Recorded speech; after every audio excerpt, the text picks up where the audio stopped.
Good evening. Sydney has been smashed with another round of wild weather lashing the suburbs and our coastline.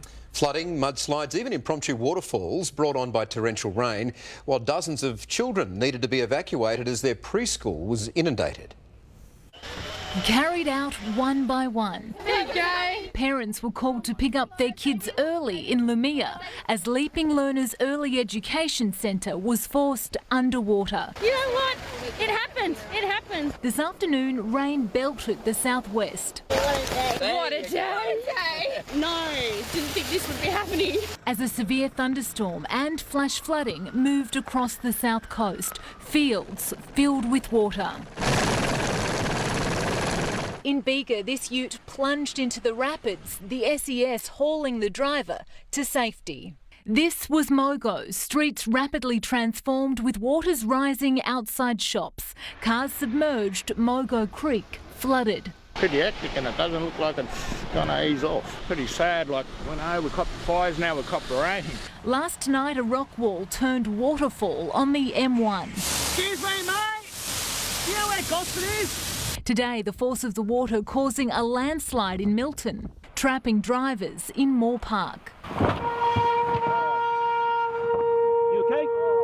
A man and his two Labradors were rescued from a campground in Runniford, 15 kilometres west of Bateman's Bay. North of the border, floodwaters in Brisbane were deadly. A car swept away while leaving a Hungry Jack's drive-through. The male occupant of that vehicle has been able to free himself from the vehicle and is recovering in hospital, but sadly the female occupant has lost their life. Back in New South Wales, floodwaters also claimed the life of a 37-year-old in Turos, south of Mogo.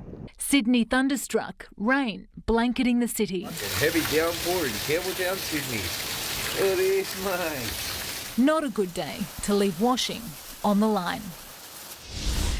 Let's go live now to Isabel Mullen in Maroubra. Isabel, conditions seem to have eased, but there are fresh warnings ahead of the weekend.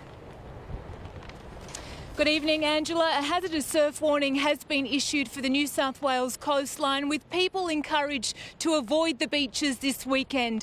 Overnight, the swell is expected to gain momentum, with seas of up to 5 metres expected in parts, which could mean we see beaches close up and down the coastline tomorrow.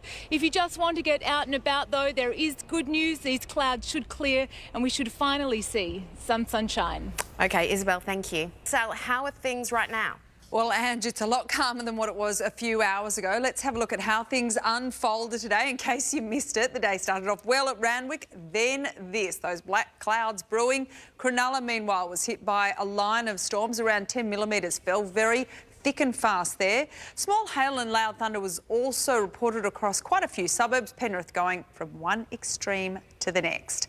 Now, temperatures fell pretty much off a cliff after midday. This was Observatory Hill, which dropped from 21 degrees to 14 in the matter of now around an hour. Holsworthy saw the storms first, unleashing 40 mils and ripping back temperatures to 12 degrees in the aftermath. That's 4 degrees cooler than the July average, our coldest month. Strong winds and dangerous surf are the next focus. We've got a cool night ahead for Sydney and a clear weekend on the way. I'll have full details with the forecast soon.